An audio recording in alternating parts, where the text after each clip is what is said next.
Muito boa tarde, lindos e lindas. Eu vou iniciar nosso compartilhamento aqui. Vamos dar início ao nosso terceiro encontro. Vocês conseguem ver minha tela? Só para confirmar. Sim, sim. Maravilha, obrigado, gatão. Então vamos lá, nosso terceiro encontro do Hackathon de SG da BMC. Estamos muito animados, espero que vocês também estejam. E agora, oficialmente, estamos iniciando o encontro. E vamos falar um pouquinho como que vai ser o flow do dia, o que que nós vamos conversar hoje. Tem uma série de novidades e de coisas boas que estão por vir. Efetivamente, estamos dando as boas-vindas e iniciando esse momento, dando a abertura. Logo em seguida, eu tenho algumas dicas importantes para você, porque o Haka já está começando. Semana que vem, nós já iniciamos o nosso lançamento e precisamos passar alguns recadinhos bem importantes. Depois, laboratório de ESG. Murilo Passos vai dar uma baita de uma palestra referente a esse ponto, que é o ponto principal do nosso Hacka. Então, vai ser muito interessante ficar ligadinho no que ele vai falar. Logo em seguida, Rafael Ulloa vai nos passar informações sobre IA generativa. Então, hoje só vai ter gente de peso falando sobre assuntos importantíssimos sobre o Hacka. Lembrando, o Hacker de SG tem um foco de engajamento de profissionais, inovação da cultura, tanto da BMC quanto das corporações parceiras. E nós vamos passar dois momentos no Hacker, que já vai começar semana que vem. Vão ser dois momentos de esquenta semana que vem, vocês já receberam o save the date, e 3 dias de imersão, dia 5, 6 e 7, daqui a 2 semanas. Então, tá logo aí, tá logo aí. Semana que vem já começa, por isso é tão importante nós já temos esse alinhamento e fazer as inscrições. Quais são os direcionadores do Hackathon? Primeiro, as ideias precisam conter ESG. Elas precisam implementar na empresa ESG, ESM, uma das tecnologias, e DataOps. E hoje nós vamos aprender um caminho opcional sobre inteligência artificial generativa. Rafael Ulloa vai dar uma baita de uma palestra frente a esse ponto, então é muito apropriado estar nesse momento aqui. Se você não se inscreveu, está perdendo tempo. É muito importante se inscrever. Afinal de contas, já é semana que vem o início do Haka. E o que que você faz, Kelvin, para se inscrever? Primeiro, você precisa ter uma ideia e se cadastrar com um time de 3 a 5 pessoas. Poxa, mas eu não tenho time, mas tenho uma ideia. Não tem problema. Se inscreva. Porque posteriormente a gente vai fazer um momento de juntar com o time e fazer esse match. O importante é estar inscrito, até porque as inscrições acabam amanhã. Amanhã acaba a inscrição, por isso a urgência de correr e se inscrever no site bmcaceleradora.voi.com, que é a nossa plataforma. Poxa, Kelvin, mas fiquei com alguma dúvida, não sei como escrever, não estou conseguindo me inscrever, estou com alguma dúvida, não tem problema. Chama o suporte da Voi, nós vamos te ajudar. Você pode escanear esse QR Code, lá você já vai encaminhar diretamente para o contato ou na plataforma. Na plataforma também vai ter um link que vai levar diretamente para o contato. Chama a gente que vamos tentar ajudar da melhor forma possível, tá bom? Agora sim, vamos passar a palavra para o Murilo Passos, que vai arrasar e falar sobre SG, que é o foco principal desse Haka. Murilão, você tá por aí? Estou aqui, meu amigo Kelvin. Tudo bem com você, amigo? Maravilha. Tudo ótimo, animado e ansioso. Boa, posso compartilhar a tela daqui? Por gentileza. Só um minutinho. Vocês estão vendo na tela? Aqui já aparece para mim. Boa. Então, aqui estou eu. Gente, é um prazer estar aqui com vocês, já iniciando a nossa troca. Meu nome é Murilo Passos, eu sou coordenador em inovação social atualmente na Natura, liderando o nosso centro de experiência, de expertise em inovação social dentro do contexto de Natura. Além disso, sou fundador do Instituto Salve Quebrada, o Instagram é @Instituto Salve Quebrada, é uma ONG que atua no terceiro setor, no desenvolvimento dos territórios periféricos. A gente tem 4 frentes de atuação, cerca de 12 projetos. E, por enquanto, estamos atuando em São Paulo de forma mais específica, nas periferias, visando desenvolvimento econômico, inclusão, arte, cultura, esporte, são as frentes em que a gente tem atuado de forma mais transversal, e líder fundador do Salve Lab, que é o nosso laboratório de inovação social. Então, a gente iniciou a jornada com o Salve Quebrada, sendo uma ONG que atua no terceiro setor, mas depois a gente organizou a inteligência dessa atuação e a minha expertise em inovação social para fundar nosso laboratório, que é uma consultoria em inovação social, que tem a finalidade de conseguir viabilizar soluções para projetos complexos, para problemas complexos, a partir da ótica da inovação social e do seu contexto. E estou muito feliz, muito honrado de ter sido convidado para poder fazer parte desse encontro, desse Hacka, olhando para a ESG. Eu acho que quanto mais a gente se aproximar dessas temáticas, desses territórios, mais a gente tende a crescer enquanto perspectiva de inovação de uma forma geral. O meu tema, ele é introdutório, o conteúdo que eu trago aqui hoje ele é introdutório, tem muitas camadas nas quais a gente pode aprofundar, trocar, olhar com mais profundidade, mas também não quero gastar todo o tempo da nossa agenda, quero deixar alguns minutos finais para que a gente consiga trocar, para tirar dúvidas sobre os temas abordados, para a gente conseguir validar as informações, para a gente conseguir introduzir novos assuntos, caso surjam as disponibilidades, e para poder ser um suporte para a construção do que vocês vão ver enquanto Hacka logo em breve, daqui a poucas semanas, como o Kelvin vinha falando. Bom, dada essa introdução, minha apresentação, esse é o Salve Lab, a fotografia do nosso contexto, enquanto laboratório de inovação social, e essa é uma das palestras introdutórias que a gente aplica, a gente dialoga dentro dos contextos das empresas clientes que a gente tem no contexto de consultoria. Inovação ESG, pensando em outros futuros possíveis. E por que inovação, outros futuros possíveis? Porque é bem verdade que a gente tem acompanhado a ótica do pensamento de inovação no tempo, muito associado a tecnologias disruptivas, novas tecnologias, a aplicação de recursos econômicos de uma forma ou de outra, mas sem considerar, muitas das vezes, dentro do universo da inovação, os impactos que são urgentes e as mudanças que a gente tem vivido no planeta que são urgentes para a gente conseguir endereçar. Então, a inovação dentro da perspectiva de ESG está nos convidando a imaginar outros futuros possíveis, que não são pautados apenas pela mudança da tecnologia, que não são pautados apenas pelo avanço dos nossos acessos, pelo crescimento dos recursos em algum contexto, mas que a gente consiga responder a desafios que são sociais, ambientais e de governança, com a perspectiva da inovação, para a gente, de fato, conseguir fazer transformações genuínas na sociedade que a gente tem vivido. Eu acho que é importante partir dos conceitos, né? Então, o primeiro conceito que a gente precisa introduzir numa palestra de ESG é o que é ESG. Qual que é o contexto, do que a gente está falando quando a gente fala de ESG, o que cabe dentro desse termo. E, bom, basicamente, é uma sigla em inglês, né, de forma bem literal, para ambiental, social e governança. Há quem diga, inclusive, né, por ser uma sigla em inglês, há quem prefira o ASG em vez do ESG, por falar de ambiental, social e de governança enquanto território. É uma demanda crescente, alinhado aos desafios, enfim, do que a gente tem visto enquanto mercado. Acho que é importante dizer que eu, particularmente, não acredito em especialistas de ESG de forma complementar, e por dois pontos muito simples. Assim. Primeiro é porque ESG é gigantesco. Assim. Ser especialista em todos os temas, em todas as vertentes, em todas as variáveis, em todos os territórios,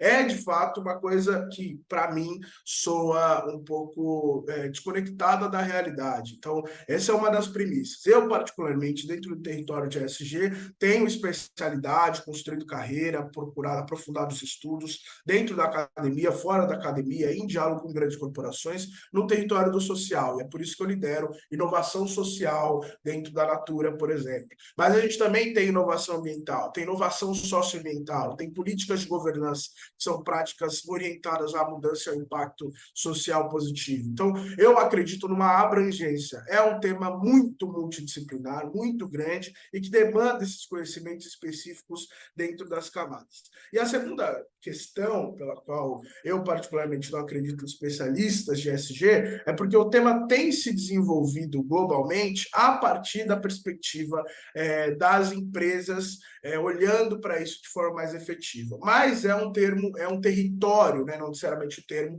mas é um território em disputa. Né? Em cada um dos exemplos que a gente pode citar dentro de cada uma das 3 letras, existem vários atores que estão dialogando com esse território, desde ONGs, ao ativismo, a grandes bancos, a empresas, existem diversos atores, organizações da sociedade civil, enfim, que têm transitado, disputado, construído, pensado de forma coletiva soluções para os problemas que moram dentro de cada uma das siglas. Então, é importante que, quando a gente considera um diálogo com o território de ESG ou uma atuação em ESG, que ela seja uma atuação sistêmica, uma atuação que considera o ecossistema, que dialoga com esse território, que se aprofunda nessa perspectiva.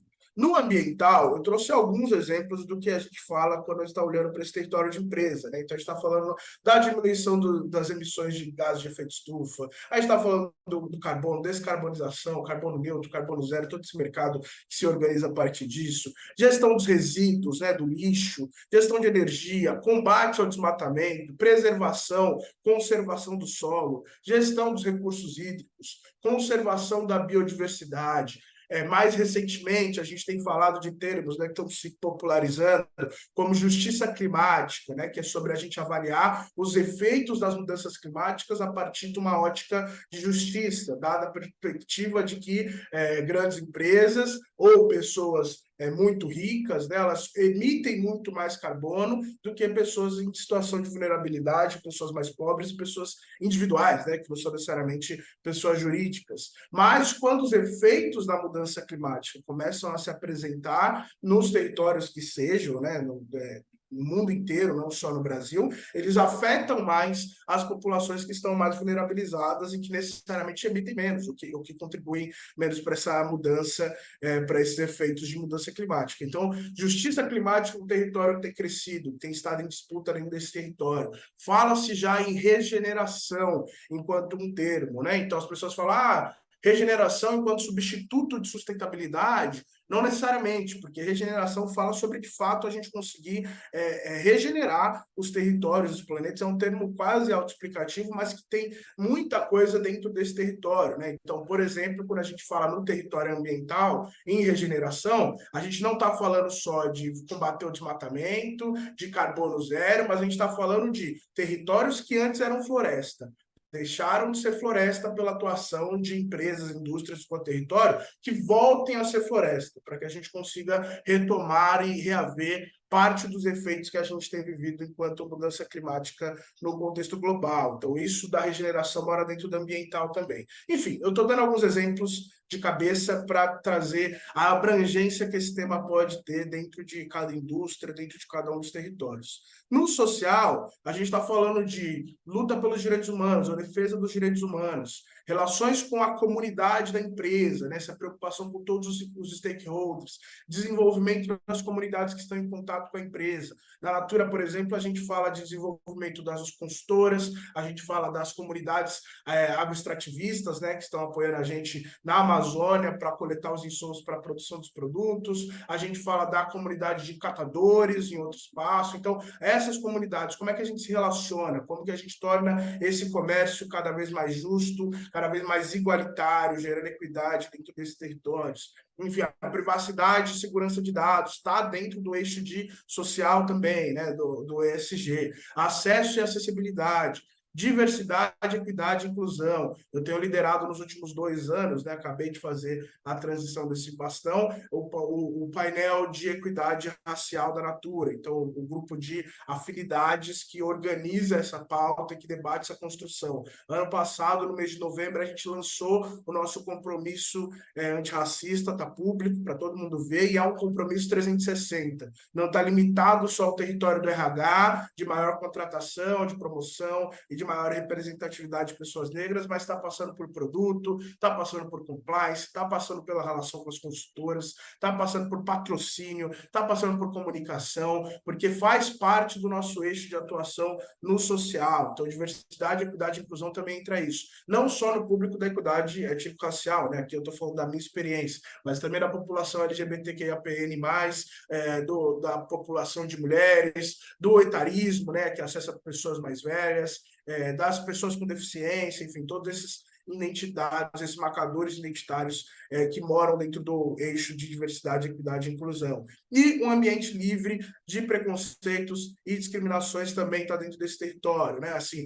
dentro do social, a gente também vai ter território como olhar para mapeamento de cadeias, né? Para garantir que não tem escravidão, por exemplo, dentro da cadeia de produção de uma determinada empresa. Então, esse mapeamento, esse acompanhamento, a premiação de boas práticas dos fornecedores, isso entra dentro desse contexto, já dialogando e flertando com o que está no nosso terceiro eixo da ESG, que é o pilar de governança. Então, em governança, a gente está falando de ter um comportamento competitivo, de ter uma gestão do jurídico, né, num ambiente mais regulatório, a gente está falando de compliance, com uma boa prática, a gente está falando de práticas, né, na vanguarda, nos processos de maior inovação, em práticas que reorganizam os processos de divisão das empresas. Então, a gente sabe que algumas empresas, enquanto impacto negativo para a sociedade, né, quando a gente pede externalidades negativas, impacto social negativo, um dos grandes impactos que é mapeado nesse território é também o impacto da inadimplência, né, o impacto de gerar esse resquício que é o endividamento no processo social. Então, às vezes, uma preocupação dentro desse território, numa reestruturação dos serviços, dos produtos, numa reestruturação dos produtos de crédito. Empresas como Patagônia têm mudado a estrutura como a empresa funciona, né? Separando uma parte da empresa para garantir que o impacto social seja perpetuado, independente de quem são as pessoas que compõem o seu comitê executivo e a sua liderança. Organizações TIL, que são outra forma de pensar a estrutura das empresas, que fala sobre equidade salarial, que fala sobre práticas de governanças atreladas a esse eixo. Enfim, gestão sistêmica dos riscos que a gente está atrelando, distribuição de lucro, isso é um dos pilares mais impactantes, né? Não existe renda, é um dos pilares mais impactantes quando a gente fala de impacto social positivo a partir dos termos do ESG, enfim, transparência dos dados, transparência dos resultados, visibilidade, prioridade estratégica dos temas que conseguem associar essas questões e, por fim, estruturas dedicadas. Sempre que uma área consegue priorizar algum contexto, isso está orientado porque você vai perceber que se tem dados sobre aquela atuação, que você tem uma estrutura dedicada, que você tem uma governança olhando para aquele tema, e isso mostra a priorização de uma empresa, de um conglomerado, de um contexto em relação àquela temática. Então, as estruturas dedicadas também entram no eixo de governança como uma boa prática do território de ESG. Agora, o que é importante dizer é que ESG não é um ativismo que está descolado do universo corporativo. Não é uma forma diferente de se pensar o contexto das empresas e a sua atuação. E aqui eu trago uma linha do tempo que vai ajudando a gente a situar um pouco dessa mudança, né? E aí eu faço isso do capitalismo de acionistas para o capitalismo de stakeholders, fazendo o adendo de que estamos falando de capitalismo enquanto sistema econômico, que está regendo essas mudanças. A grande questão é que no capitalismo de acionista, e aqui eu trago como exemplo o Milton Friedman, né, que é um Nobel de Economia, é um cara relevante na sua atuação, na sua frente, no seu pensamento dentro do território econômico, ele traz o pensamento, nos anos 70, de que a responsabilidade social de uma empresa é estritamente aumentar o seu lucro. Se uma empresa aumenta o seu lucro, ela já está cumprindo o seu papel social, ela já está contribuindo para o sistema econômico, ela já está pensando transversalmente o seu impacto de uma forma coletiva. Porém, existe uma espécie de atualização do pensamento no tempo, quando se olha para o papel das empresas, e que vai ser muito impactado pelo que começa a acontecer ali depois dos anos 2000, né, e aí já afetados de forma muito mais palpável e efetiva pelas mudanças climáticas, pela produção de conhecimento na academia sobre o planeta, sobre bem-estar, né, social, e a gente começa em 2015, então, com a Agenda 2030 de Desenvolvimento Sustentável, né, a agenda das ODS, que é adotada pela ONU, que tem 17 Objetivos de Desenvolvimento Sustentável, uma pauta coletiva, né, é o to-do list do planeta. É o pacto coletivo para a gente conseguir garantir a continuidade, a manutenção da vida como a gente conhece ela, né? Então, a preservação dos rios, a mudança dentro dos territórios, inclusive uma melhoria gradativa do bem-estar social no planeta. Então, as ODS são 17 objetivos, não sei quanto a audiência que está aqui comigo agora já tem familiaridade com quais são cada um dos 17. A gente vai passar por ele de forma breve aqui, durante a nossa troca, durante a palestra, mas é importante dizer que isso faz um marco, isso começa a mobilizar as empresas a um pensamento um pouco ampliado a partir do seu papel de sociedade. A gente já tem empresas que estão muito na vanguarda, em 2015 já tem empresas que estão fazendo coisas muito diferentes nesse território do ESG, mas ainda no geral, no coletivo, a gente tem um processo de engatinhamento, de começar a tatear, de começar a gerar importância para isso, mas que é muito acelerado em 2020, não só pelo contexto da pandemia, mas pela continuidade das cartas anuais do CEO da BlackRock Investimentos, né, o Larry Fink, em que ele vai trazendo o propósito como um direcionador de retorno a longo prazo.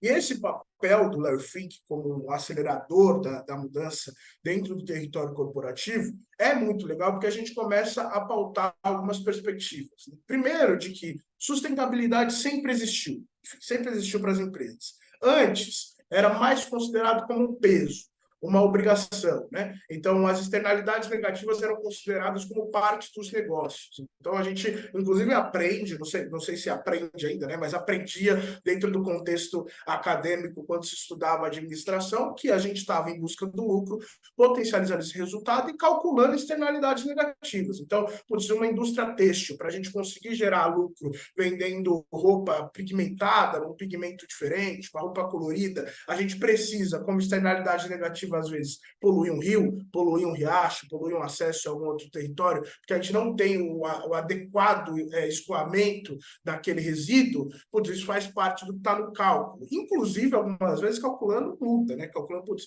se a gente lucra tanto, lucra 3x, e a multa que a gente paga nesse processo é meio x, então é uma conta que bate, o lucro permanece sendo considerado dentro desse território das externalidades negativas. Das 100 maiores entidades do mundo, em receita, 61 são empresas e 39 são países. Bom, dentro desse contexto, eu brinco, né, que o famoso tio Ben já deixou um ensinamento para todos nós, enquanto gerações, ao assistir Homem-Aranha, de que com grandes poderes vem grandes responsabilidades. Quando os principais players do mundo, quando você fala em tamanho de faturamento, quando você faz comparação de PIB, os maiores PIBs do mundo são de empresas, a gente precisa que as empresas participem dessa mudança. E esse é um pensamento que vai pautar mudanças ali na época das ODS também, quando a gente vai fazer o Acordo de Paris, né, que faz o acordo sobre o planeta aquecer apenas 1 grau anualmente, né, ter o limite do aquecimento global anualmente, enfim, tem esses movimentos que vão considerando que empresas precisam participar desse movimento. Bom, nessa transição, Murilo, nisso que está acontecendo, historicamente, das empresas gradativamente começarem a se preocupar e se mobilizar mais com os temas de sustentabilidade, com os temas ESG, o lucro deixa de ser importante? De maneira nenhuma. O lucro, eu gosto geralmente de exemplificar, dizendo que o lucro ele é igual respiração, né? Se a gente não respira, a gente não está vivo, a gente morre. Então, se uma empresa não lucra, muito provavelmente ela vai falir, ela vai morrer. Mas a gente não vive necessariamente só para respirar. Apesar de respirar ser o que mantém a gente vive para fazer um montão de outras coisas que podem ser muito mais interessantes e que, inclusive, o respirar é um processo natural no qual a gente, na maior parte do tempo, não pensa, a gente está fazendo isso de forma um pouco mais natural. Então, o exercício é olhar para o lucro como algo que precisa estar no eixo principal, porque se não estiver respirando, então, assim, vai morrer, né? A morte é iminente. Mas também é importante pensar, para além disso, considerando as demandas que a gente tem enquanto planeta, enquanto espécie. E aqui eu trago uma das frases do Larry Fink em uma das suas cartas anuais, que ele escreve como CEO da BlackRock, em que ele fala que o capitalismo de stakeholders não se trata de política, não é uma agenda social ou ideológica, não é socialismo disfarçado, não é movimento de ativismo corporativo, não é justiça social, ele usa esse termo, né? É capitalismo conduzido por relacionamentos mutuamente benéficos, entre você e os seus funcionários, entre você e os seus clientes, entre você e os seus fornecedores, entre você e as comunidades, nos quais a sua empresa depende deles para prosperar. A lógica por trás disso não é necessariamente uma benevolência. O capitalismo de stakeholders tende a substituir o capitalismo tardio, ou o capitalismo ultrapassado dentro dessa perspectiva, porque ele é mais eficiente, porque ele gera maior impacto de receita, inclusive, porque ele gera mais lucro, porque ele gera impacto perene, né? Porque ele respeita o planeta e todos os stakeholders envolvidos dentro dessa lógica. Então, o capitalismo de stakeholders ele é um substituto natural desse processo, não porque ele é uma espécie de socialismo. Na verdade, é muito diferente disso. É capitalismo mais puro, no seu mais puro estado, porque ele está priorizando as práticas mais eficientes e que geram mais longevidade para a atuação. Bom, dada essa perspectiva, novos apontamentos surgem aqui, né? A gente começa a se fazer algumas perguntas, algumas questões vão surgindo dentro dessa perspectiva. A primeira é, dá para sobreviver e prosperar sem colocar o cliente no centro das decisões? E essa pergunta é importante porque o processo gradativo que veio do Friedman até o Larry Fink, que anualmente atualiza suas cartas, né, que inclusive a carta que ele escreveu nesse ano foi lida como um recuar, né, a maior parte das pessoas que analisam esse território no mercado financeiro leram, porque o Larry Fink, na carta desse ano, ele fala algo no sentido de, putz, a gente precisa avançar nas práticas ESG, mas sem despriorizar o que é a importância para os negócios, adaptando os contextos e tal. Algumas pessoas leram como um processo de recuar. Ainda assim, a premissa que está estabelecida, né, nas falas do Larry Fink desde o início é que gradualmente a BlackRock vai deixar de investir, de patrocinar, de financiar empresas que não se importem com as temáticas ESG prioritárias, porque elas são menos eficientes e estão fadadas ao fracasso dentro desse contexto, né? Então, a gente olha para isso de forma mais específica. Segundo, como a mudança no padrão de consumo das novas gerações pode afetar o meu negócio? Isso aqui é muito importante, porque era isso que eu estava dizendo, né? O pensamento que vem do Friedman e que vai evoluindo gradativamente para desaguar em Impacto de Paris, para desaguar em ODS, para desaguar na carta do Larry Fink, nas grandes empresas fazendo mobilizações relevantes sobre essa temática de forma mais transversal, também é uma mobilização social, também é uma mobilização do interesse do consumidor. Então, cada vez mais, principalmente as novas gerações, né, geração Z, parte dos milênios, tem valorizado se relacionar com empresas que compartilhem os mesmos valores, tem valorizado se compartilhar com empresas que se posicionam sobre temas importantes, com empresas que são livres de crueldade animal, com empresas que estão priorizando o impacto social positivo também dentro do seu olhar, com empresas que estão se responsabilizando pelos impactos negativos que geram na sociedade e criando caminhos para diminuir esse efeito, seja no âmbito ambiental, né, falando do plástico, falando de resíduo, falando da forma que atua com as florestas, no relacionamento com o planeta, seja no âmbito social, combatendo a desigualdade social, gerando maior diversidade no seu quadro de funcionários. As novas gerações estão pautando essa temática, estão viabilizando isso cada vez mais. Esse é o fator decisório na hora de escolha entre empresas que comparativamente são iguais. Existem alguns estudos que estão sinalizando, inclusive, que não é o principal fator de escolha ainda, que gradativamente ele tem ganhado relevância, mas o principal fator de escolha segue sendo os mais tradicionais, como custo-benefício, né, qualidade dos produtos e tal, mas que gradativamente vem sido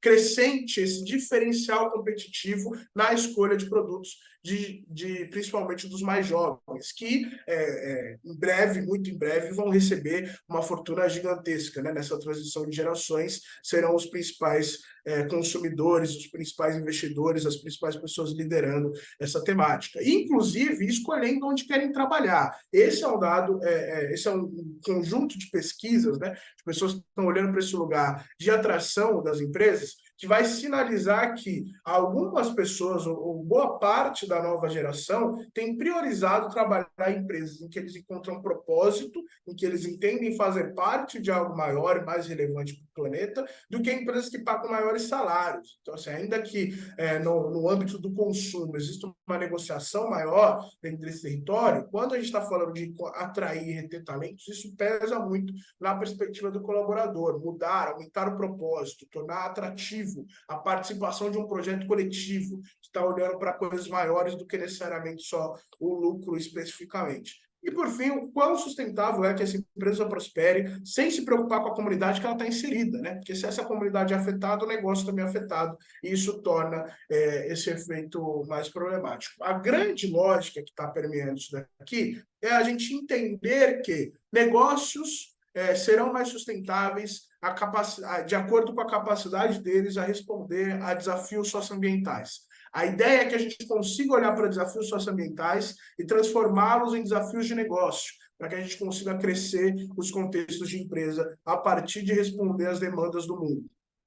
Bom, outras questões que estão aqui, né? Eu vou acelerar um pouco mais a perspectiva dentro desses slides para a gente conseguir olhar para todo o conteúdo dentro do tempo que a gente tem, mas, enfim, considerar o mapeamento de toda a cadeia produtiva, a valorização dos stakeholders no processo, o quanto isso é factível em cada modelo de negócio, mas o quanto isso é urgente também dentro de cada uma das perspectivas, os valores da transparência, da cultura forte, das políticas claras. Se a minha empresa tivesse que neutralizar sua emissão de CO2, qual seria o impacto? E esse mercado, né, do carbono está cada vez maior, tem crescido, tem se estruturado, tem se organizado em outras frentes, então é importante trazer isso para que a gente consiga considerar também quais são as questões sociais, ambientais e culturais hoje que oferecem risco ao meu negócio, risco ao meu relacionamento com os meus clientes, risco ao crescimento da minha empresa e à perenidade da relevância que a gente tem no contexto mais abrangente. Bom, é importante situar esse território dizendo que não é transitório, não é passageiro, não é modismo. Eu sei que algumas pessoas podem ter um olhar um pouco mais cético sobre a mobilização do que tem acontecido no mercado, olhando para a ESG, mas alguns outros territórios já têm mapeado a ESG como a nova grande revolução desse território de empresa, né? O que foi a bolha das fintechs alguns anos atrás, talvez seja das ESG techs mais recentemente. Considerando que é importante observar, olhando a tendência dos investimentos, a tendência do comportamento do consumidor, a tendência das mudanças climáticas e a tendência de legislações, inclusive, porque já tem se pautado que na velocidade que as empresas têm transicionado os seus modelos de negócio, potencialmente apenas a legislação dos países pode ser capaz de acelerar essa mobilização, as empresas que já estão olhando para isso, preocupadas com esse território, conseguirão se adaptar de forma mais rápida, relevante, gerando maior impacto no tempo dentro desses territórios. Bom, aqui é mais um slide para considerar esse território, né? Mas aqui citando alguns dados, alguns outros apontamentos, falando sobre o comportamento dos millennials, da geração Z, trazendo essa perspectiva dos investimentos, qual é o comportamento dessa geração olhando para esse território, e trazendo aqui também um olhar, então, do que foi uma pesquisa da Accenture em 2019. Então, isso é pré-pandemia. É importante dizer, gente, que a pandemia ela acentuou muito das tendências que vinham acontecendo antes acerca desse território. Né? Se em 2018 a gente já tinha apontamentos mais definitivos sobre esse movimento, pós-pandemia, a gente foi vendo isso se acentuar cada vez mais. Durante a pandemia, as empresas mais lembradas pelo consumidor brasileiro eram as empresas mais comprometidas com o desafio social que a gente estava vivendo naquele momento. As empresas que estavam participando mais ativamente do processo de doação, de assistência, de cuidado dentro do território brasileiro. Enfim, olhando para essa pesquisa da Accenture, que é pré-pandemia, 76% dos consumidores brasileiros afirmam que as suas decisões de compra são influenciadas pelos valores de uma marca e pelas ações dos líderes dessa marca. 79% também diz que querem que as empresas se posicionem em relação a assuntos importantes, em áreas como sociedade, cultura, meio ambiente e política. E 83% dos consumidores preferem comprar de empresas que defendem propósitos alinhados aos seus valores de vida. E aí você vai dizer, pô, Bruno, mas os valores podem ser muito divergentes, né? A gente tem pessoas que são de esquerda e pessoas que são de direita. A gente tem pessoas que são a favor de uma pauta ou contra aquela mesma pauta. E a gente vai ter essa polaridade crescente na sociedade brasileira.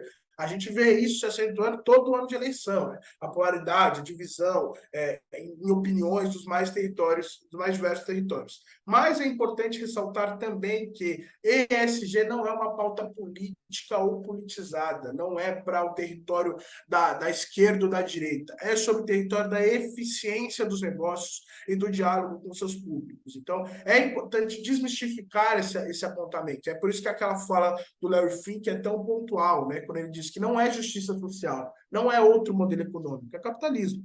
E a gente está falando disso enquanto pauta transversal para as empresas. Bom, aqui eu trouxe alguns dados que vão ajudar a gente a olhar para isso também como tendência de investimento. A maior parte dos dados que eu estou trazendo aqui são relatórios do BTG, então é importante situar isso, né? Vai estar referenciado aqui o relatório em que eles foram aplicados, apresentados ao público, mas eu quis dar essa visibilidade. Primeiro, citando a fala do Carlos Takashi, que é o CEO da BlackRock no Brasil, né? Que é o CEO global, fazendo esse comparativo, né? Então, a BlackRock comparou duas carteiras, uma com critérios ESG e outra sem critérios ESG, para mostrar qual era o resultado de desempenho das empresas, né? O resultado foi que a parcela das empresas que consideravam ESG, ao longo do ano, no ano de pandemia, né, tinha uma volatilidade muito menor. E aí eles perceberam, putz, mas isso talvez seja um impacto estritamente afetado pela variável da pandemia. Então é importante a gente olhar para esse comparativo de forma mais abrangente. E aí eles avaliaram, então, outras duas janelas, né, entre 2012 e 2015. E nos dois casos, os ativos ESG se comportaram melhor do que os ativos que não consideravam, que desconsideravam esse território. O pior índice foi de 78% a favor da carteira com ESG. São achados importantes que mostram um retorno melhor e uma resiliência em momentos de crise das empresas que têm esses critérios pontuados. E é por isso que um Haka se desenvolve para pensar em soluções dentro dessa perspectiva, que as empresas se tornam mais eficientes, mais resilientes em momentos de crise. A última vez que eu apresentei esse slide, numa troca com um grupo de trainees de uma empresa que é cliente do Salve Lab, enquanto a gente trocava, um dos treinos perguntou, pô, mas isso é uma perspectiva muito pontual. Você acha que a tendência no tempo é que isso aumente ou diminua? Que essa diferença de 78% aumente ou diminua? Eu falei, olha, a minha leitura de cenário é que no tempo a gente não vai conseguir fazer os comparativos, porque as empresas que não se adaptarem aos critérios ESG, elas não vão conseguir sobreviver às mudanças de comportamento de mercado, à mudança de comportamento dos fundos de investimento. Então, a gente não vai ter critério para comparar. No futuro, não é que, de vez em 78%, a gente vai ter 200% de diferença. É que não vai ter eixo de comparação, porque as empresas estão vivendo esse movimento de transição para considerar critérios ESG na sua forma de fazer negócios, porque isso as torna mais eficientes. É como deixar dinheiro na mesa, é como ignorar um dos ativos mais preciosos da empresa. E esse slide, ele foi um slide que é muito legal, que está na formação de ESG da Futuri Dojo, uma empresa que tem feito algumas formações aqui no território de inovação para negócios, né? E eles têm um curso de ESG relevante, inclusive, acho bacana, assim, para quem quiser se aprofundar enquanto conteúdo, acho que é um bom custo-benefício, inclusive, a gente tem poucos cursos, né, profissionalizantes orientados ainda que a gente consiga ter respaldo da formação, mas esse slide ele é muito legal porque ele vai mostrando desde o modelo de negócio mais tradicional, onde é que ele está situado, quais são suas prioridades, até a filantropia, que é uma coisa que não é mais nem considerado negócio, que está em outro território, em outro lugar, e quais são os tons de roxo aqui nesse slide, os tons de cinza que a gente tem entre um e outro, né? Então, no tradicional, a gente está falando de apenas retorno financeiro, então a gente está falando de pouco ou nenhum foco em práticas ambientais, é aquele território das externalidades negativas, é aquele território em que a gente está pensando ali em cumprir a lei no máximo para conseguir garantir o funcionamento da empresa, e o foco era o retorno dentro desse território. Depois a gente entra nas empresas que já podem ser consideradas responsáveis. E aí, qual que é esse território? É em que eles estão olhando para a ESG, mas sob uma ótica de exclusão. Então, o que eles estão procurando aqui? Eles estão procurando mitigar risco ambiental, social, de governança. A ideia aqui é diminuir o risco disso virar um problema. Diminuir o risco disso virar um problema reputacional, diminuir o risco disso virar um problema de crédito, diminuir o risco disso virar um problema de mobilidade da empresa, de multa, enfim, de construção de leis, enfim. Então, é tirar o problema dentro dessa perspectiva, porque a gente quer se manter ali no parâmetro, e esse é o território. É ESG, mas numa ótica de exclusão. Depois a gente vai para o território do que é a empresa sustentável, em que ela ela está olhando para ESG, mas aqui já olhando para o ESG numa prática de integração. Então, a gente está querendo adotar boas práticas, ser percebido já em algum nível dentro desse território. Boas práticas ambientais, sociais, de governança. Aqui a gente vê uma perspectiva de começar a gerar valor para a empresa a partir dessas práticas, a partir do ESG. Em seguida, evoluindo nesse processo e sendo o último da nossa lista, que está olhando para o retorno, principalmente como um retorno de taxa de mercado, a gente tem um impacto que está preocupado com o retorno primeiro, return first. Então, esse é o território em que ele gera impacto ambiental, social, positivo, intencional, mensurável, calculado, ao lado de um retorno financeiro competitivo.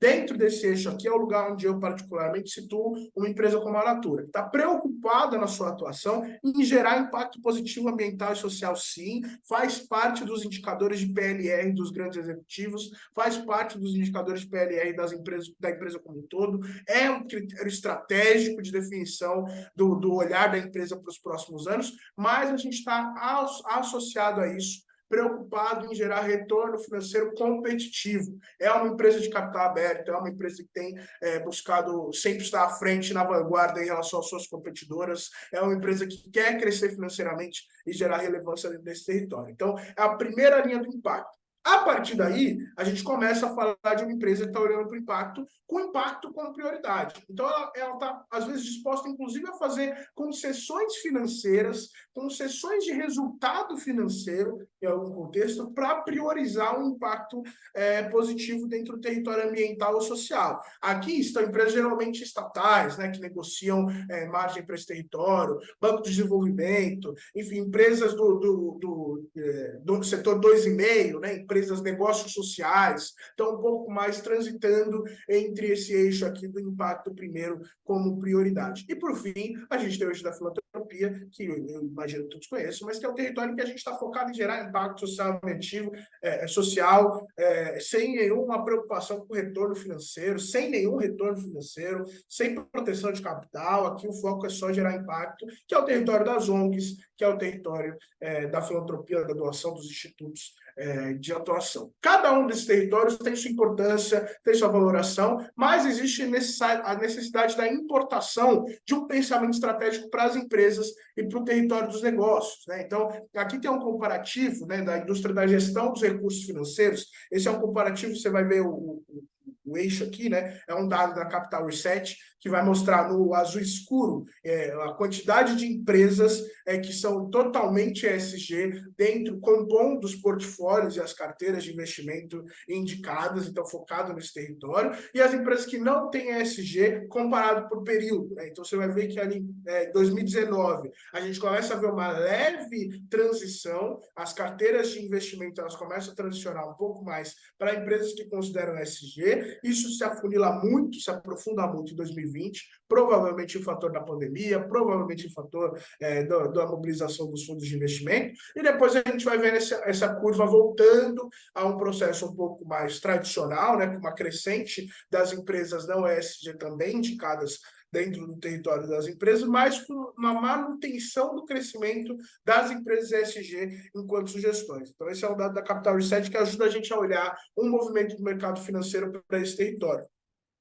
E, principalmente, acho que era importante dar essa visibilidade aqui para vocês também, de quais são os principais indicadores, né? A gente tem várias formas de medir o impacto positivo, e isso está se tornando cada vez mais profissional, isso está tendo cada vez mais institutos, cada vez mais métricas de mensuração. A gente já tem o Pacto pela Equidade Racial da ONU, a gente já tem o Sistema B, né, que é um contexto de empresas B Corp, que são empresas que estão preocupadas com o impacto positivo no planeta, que são avaliadas com frequência para manter o selo de B Corp em avaliação, mas a gente tem alguns dos territórios também já mais desenhados enquanto eixo de validação dessa atuação. Então, a gente tem padrões de desempenho olhando para a IFC Standards, a gente tem o princípio de responsabilidade dos investimentos, que está preocupado mais em mitigar os riscos ambientais e sociais para proteger e gerar valor. A gente tem uma mensuração do impacto em 5 dimensões, né? Então, o que, quem, quanto, a contribuição de riscos, e essa é a gestão de impacto, o projeto de gestão de impacto. Enfim, a gente tem alguns dos territórios, eu vou passar por eles de forma mais pontual aqui. Se for parte das dúvidas, compartilhem comigo via chat para a gente continuar trocando, mas eu estou preocupado com o meu tempo aqui, acho que eu calculei de forma mais esticada o tempo que eu teria para trocar com vocês nessa perspectiva. Aqui eu trago só os Objetivos de Desenvolvimento Sustentável para dar visibilidade do quão abrangente pode ser a atuação de uma empresa que considera as ODS. E é tão simples quanto isso. Quando uma nova empresa procura a gente, enquanto Salve Lab, para apoiar na estruturação da frente, a gente tem o nosso próprio raio-x, né, que a gente roda na empresa, para avaliar os territórios, para avaliar a atuação, para conseguir contribuir e construir de forma coletiva, para mapear quais são os principais pontos onde tem que crescer, mas as nossas sugestões de atuação, de crescimento, geralmente estão associadas dentro do Objetivo de Desenvolvimento Sustentável, porque a gente acredita de verdade que as métricas são bem feitas, são bem pensadas, tem uma estrutura de pensamento metrificada embaixo de cada um desses definitivos. E é importante dizer, inclusive, que desde a erradicação da pobreza até parcerias em prol das metas, né, passando por indústria, inovação e infraestrutura, por cidades inteligentes e sustentáveis, a gente tem todos dentro dele uma ramificação dos temas. Então, não é só por desconsumo e produção sustentáveis ou responsáveis. A gente tem o 12.2, que é alcançar a gestão sustentável dos recursos, uso eficiente dos recursos. 12.3, reduzir pela metade o desperdício de alimentos per capita mundial. Pô, então, uma indústria de alimentos está querendo definir uma meta de atuação para o seu desperdício. Qual seria a métrica que ela deveria emprestar? Bom, a gente tem um do lixo do planeta, tendo que reduzir pela metade a meta do planeta. Pô, então, uma empresa que se comprometa a diminuir pela metade está fazendo seu papel na contribuição da gente conseguir cumprir os objetivos de desenvolvimento sustentável do planeta, né? Então, promover práticas de compras públicas sustentáveis, enfim, aqui é um exemplo. Cada um das ODS tem outras ramificações. Minha sugestão, para quem for fazer o RACA, dá uma passadinha, tá no site. Tem inglês, tem português, tem espanhol. Entra lá no site, você vai clicar em cada uma das ODS, você vai ver as ramificações. O que vai ter de ideia para você associar ao processo de solução que você vai construir, ao problema que você quer atacar, as formas de construir, você não tem ideia. Assim, é uma ferramenta útil, muito relevante, que vocês podem associar ao processo de cadastramento da ideia e de condução do processo como um todo, né? Aqui, mais uma vez, trazendo esse apontamento, né, dos resultados das empresas ESG na Bolsa, e trazendo também que, e essa é a perspectiva da minha ênfase, né, a inovação ela é a resposta para problemas complexos, em todos os territórios, não só no ESG. A tecnologia ela é uma habilitadora de outros futuros possíveis. E é importante que a gente se territorialize dentro dessa perspectiva, olhando para a inovação social como uma nova forma de solucionar problemas, que seja mais eficaz, mais eficiente, mais sustentável, mais justa, gerando um valor, né, para todos, para a sociedade como um todo, em vez de só particulares. E essa definição é importante, porque se na filantropia a gente está falando de gerar impacto e depois acaba, a gente está preocupado só com o impacto, na inovação social, né, que não é responsabilidade social, que não são os negócios sociais de forma específica, na inovação social, a gente está falando de uma ruptura na forma de fazer as coisas, um elemento inovador, assim, um contexto diferente, que representa uma descontinuação das soluções que a gente já tem hoje, para a gente ter uma resposta criativa dentro desses ambientes para os problemas econômicos e sociais que não são abordados ainda ou inteiramente pelo mercado ou pelo Estado. Essa frase da Rebeca Anderson, né, que escreveu o livro Capitalismo e um Mundo em Chamas, que está publicado em português, inclusive, me ajuda a condensar o pensamento sobre inovação. Ela diz que passou os primeiros 20 anos da carreira estudando mudanças das grandes corporações, trabalhou na Kodak, trabalhou na Nokia, e que os jovens nem conhecem mais essas empresas atualmente. Eu fiquei um pouco ofendido porque eu me considero jovem e eu conheço a Kodak e a Nokia. Mas essas empresas viram o futuro e elas se recusaram a mudar. Ninguém conhece mais. Estamos diante de uma profunda mudança, de novo, uma janela de mudança, em que a gente precisa lidar com a nossa economia, nossa forma de fazer negócios, se a gente quiser que o nosso meio ambiente sobreviva e que a nossa sociedade prospere. Esse é o momento de mudança, não tenham medo disso, porque a mudança é sempre desconcertante, mas as empresas que se negam a mudar morrem e aquelas que abraçam são bem-sucedidas e conseguem fazer mais dinheiro, se divertir muito mais no tempo. De todo o pensamento que eu compartilhei com vocês hoje, se eu pudesse resumir em uma forma de pensar o ESG dentro das companhias, o ESG aplicado ao mundo dos negócios, seria a necessidade de a gente começar a pensar numa perspectiva da ambidestria. Se antes, né, se uma estrutura tradicional, a gente tem o foco exclusivo no negócio principal, num sistema de gestão que está focado em fazer esse território ganhar mais dinheiro, em explorar as capacidades que a gente já tem, no nosso mercado core, pensando em eficiência, pensando em lucro, exclusivamente, que nessa ambidestria, para o lugar onde a gente está caminhando, além do foco no negócio principal, a gente tem a foco em inovação, para a gente explorar novas oportunidades, para a gente explorar novos mercados, para a gente explorar novos produtos. E aí isso a gente chama de exploração. E aí não é foco só na inovação, nem só no negócio principal, mas essa ambidestria, a capacidade de transitar entre esses dois territórios.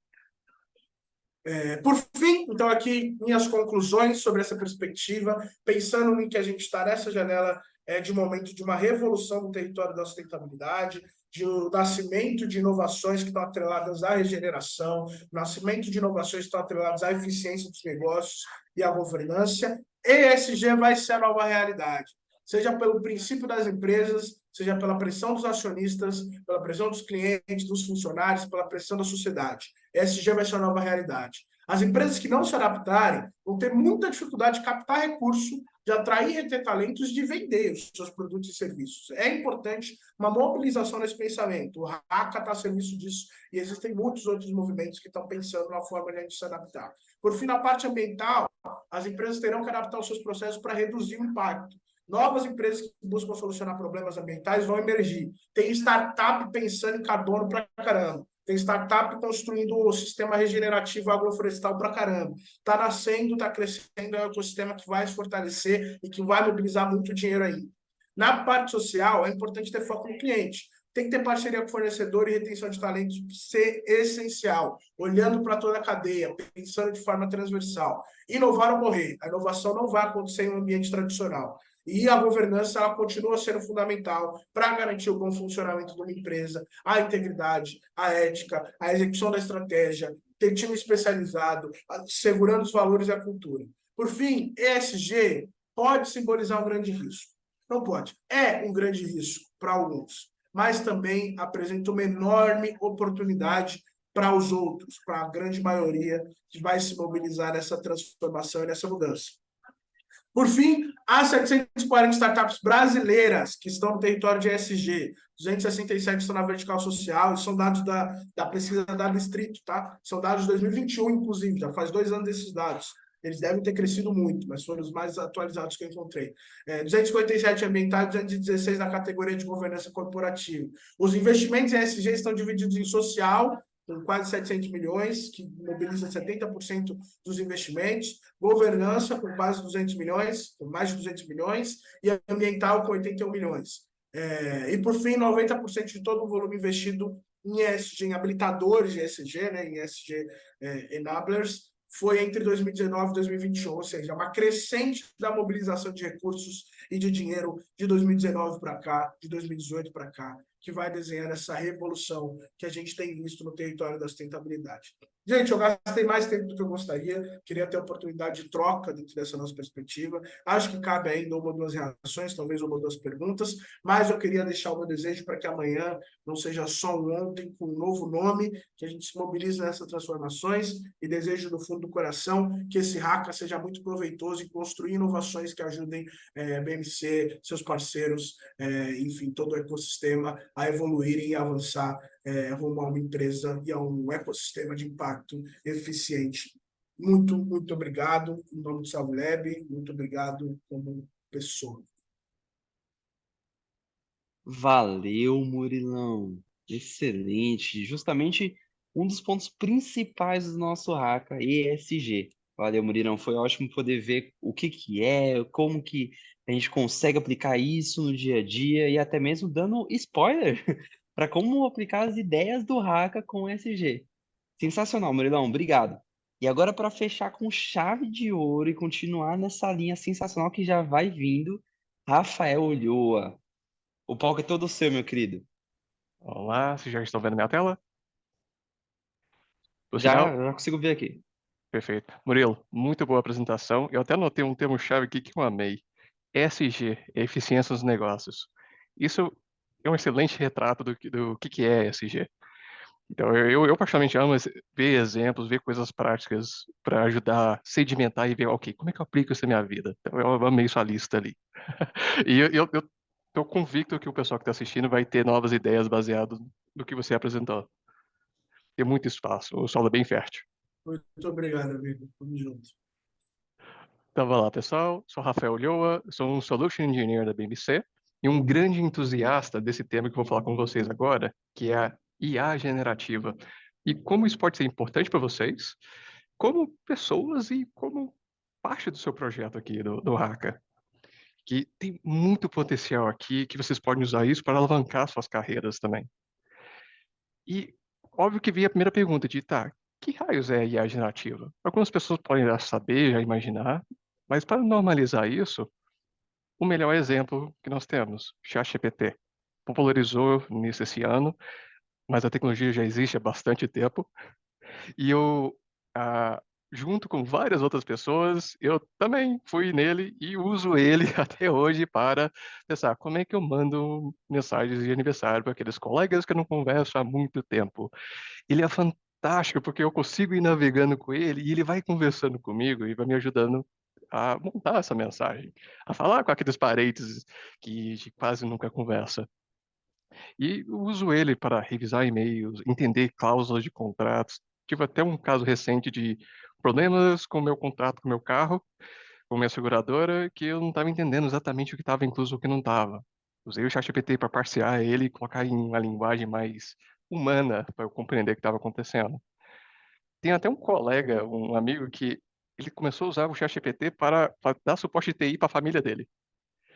Então, todo mundo, nós que estamos na área de TI, de alguma forma ou de outra, ou interagindo com computadores o dia todo, temos aqueles parentes que não fazem ideia como as coisas funcionam, muitas vezes só tem o celular, vira para você e começa a falar, olha, filho, não está funcionando.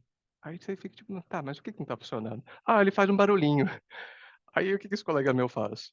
Ele começa a colocar todas essas frases desconexas no ChatGPT e o ChatGPT consegue traduzir isso em ações, em como resolver de verdade. Então, por isso que essa tecnologia é maravilhosa. Ele consegue entender pessoas. E não só nesse âmbito pessoal, mas também no âmbito profissional. Outro dia eu estava trabalhando com uns arquivos de um cliente que eu precisava traduzir e importar eles. Ele me ajudou a gerar um código para trabalhar isso. Uma sintaxe que eu, numa linguagem que eu sabia trabalhar.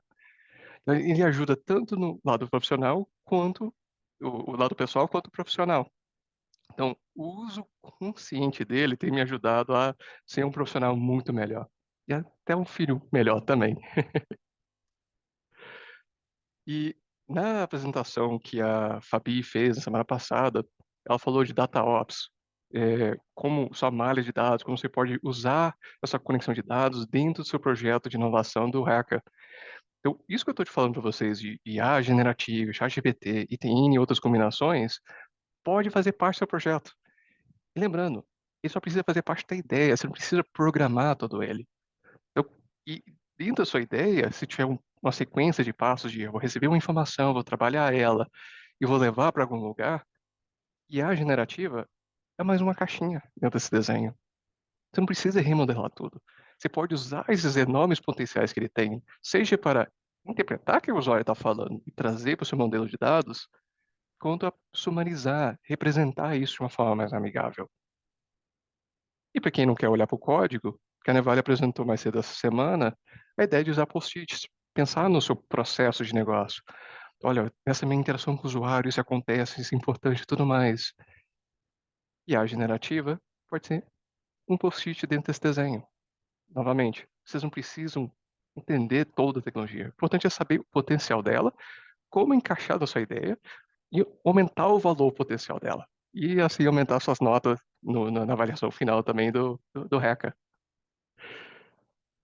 E aí vem a pergunta de, tá bom, você mostrou exemplos de IA generativa, mas o que que é? E ela está dentro da disciplina de inteligência artificial. Tem muitas coisas ao nosso redor que usam isso. Vai tudo desde o Waze, que me ajuda a chegar nos lugares, ao Instagram, ao TikTok, tem tudo ao nosso redor analisa o nosso comportamento para fazer recomendações. YouTube, por exemplo. E dentro dessa disciplina, IA, eu tenho Machine Learning. E qual que é a ideia? Eu não quero sair programando todas as combinações possíveis de coisas que as pessoas podem querer. Eu quero entregar informações para o programa e ele vai auto-aprendendo, ele vai auto-criando grupos e categorizações para mim. E aí eu uso isso para inovar e pensar em coisas diferentes. Aí os pesquisadores foram pensar, mas eu posso ir além. Esse mesmo modelo de machine learning, ele pode aprender sozinho, que entra a questão do deep learning.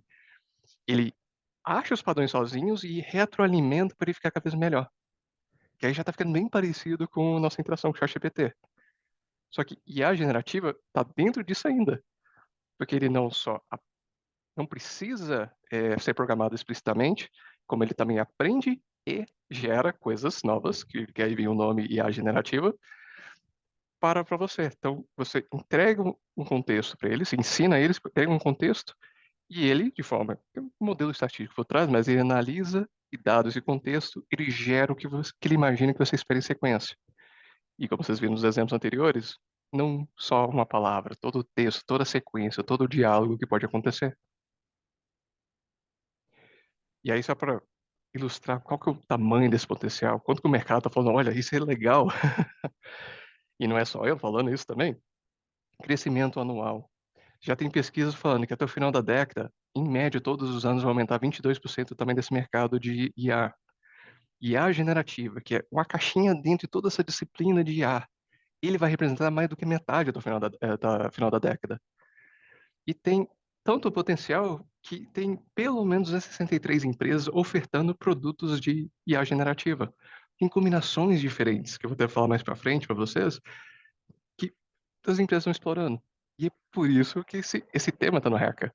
Queremos ouvir suas ideias, queremos ver o que vocês conseguem fazer, pensarem, para a gente inovar e fazer mais coisas legais com isso.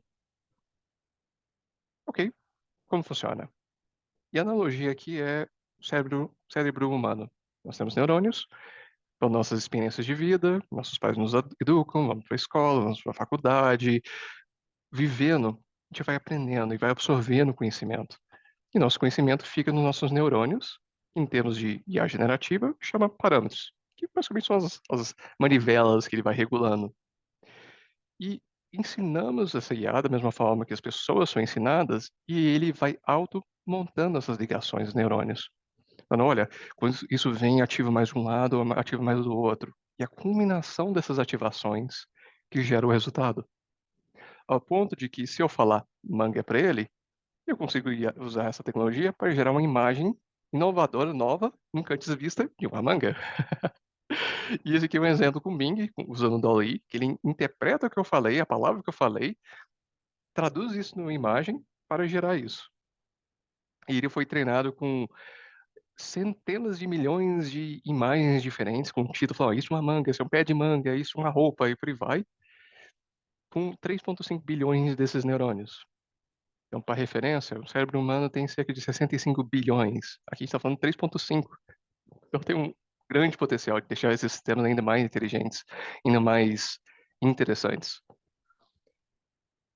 E o legal é que ele consegue pegar o contexto. Ali eu falei manga, a fruta.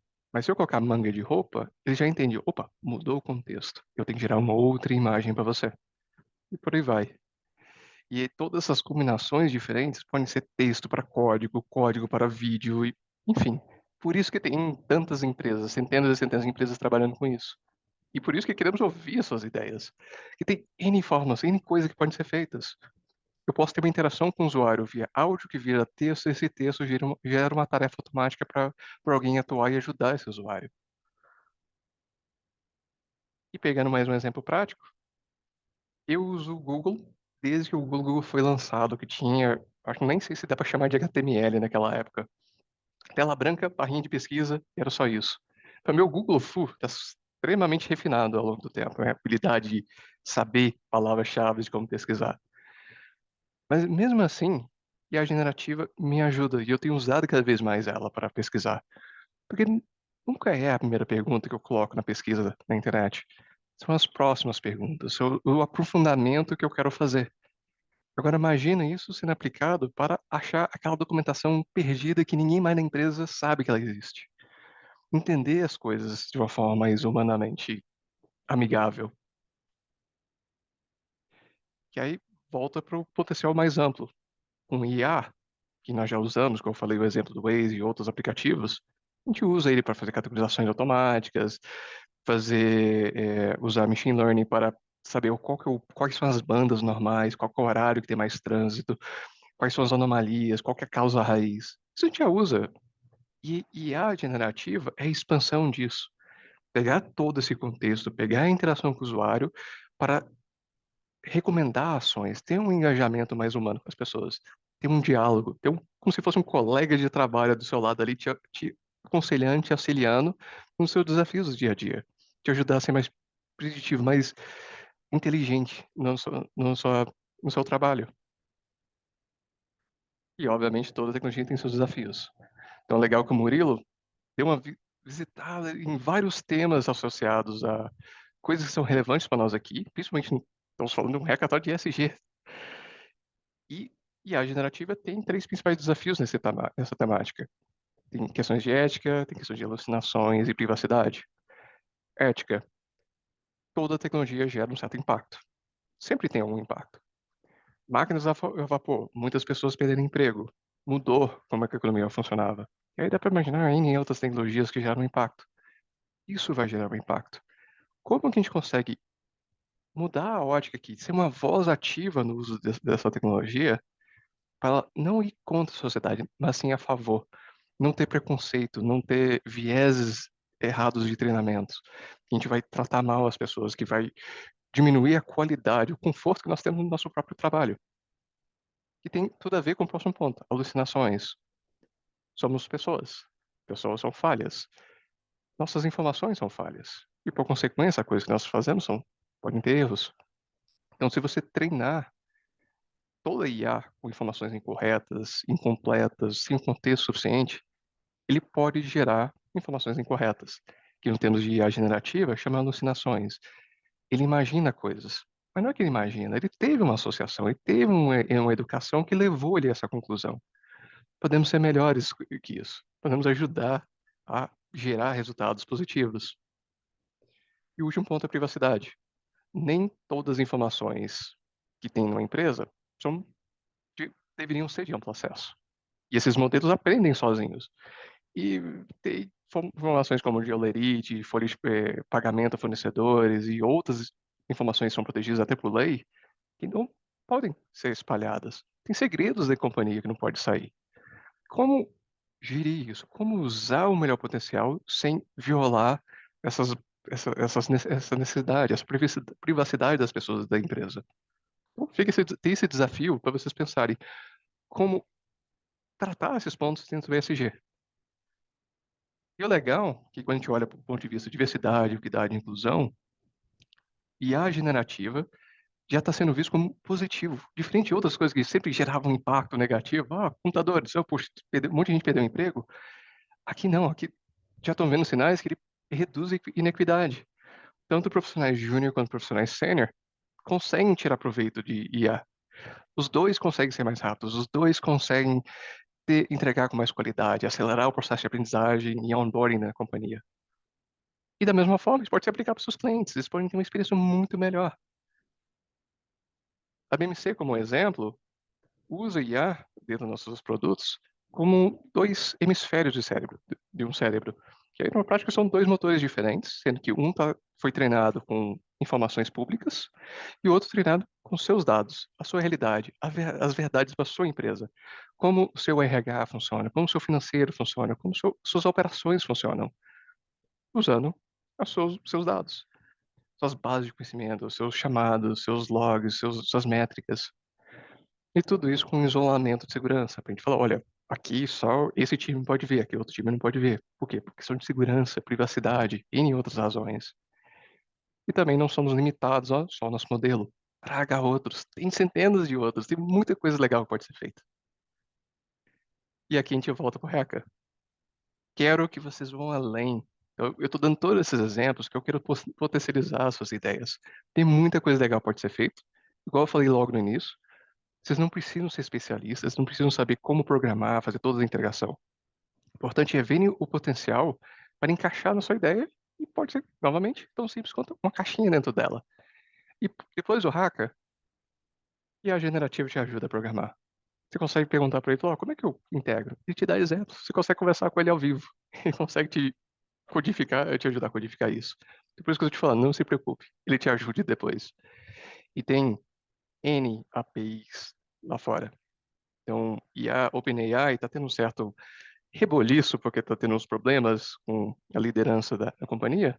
Não tem problema, tem outras opções.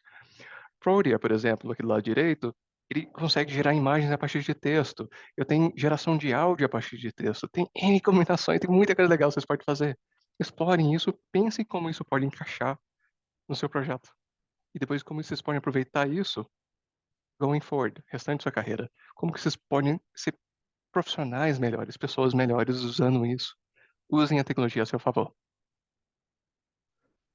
Bom, pessoal, isso foi um brevíssimo resumo sobre IA generativa e aí faço esse desafio. Querem, aproveitem, tentem encaixar isso na sua ideia, ver onde ele agrega no seu projeto.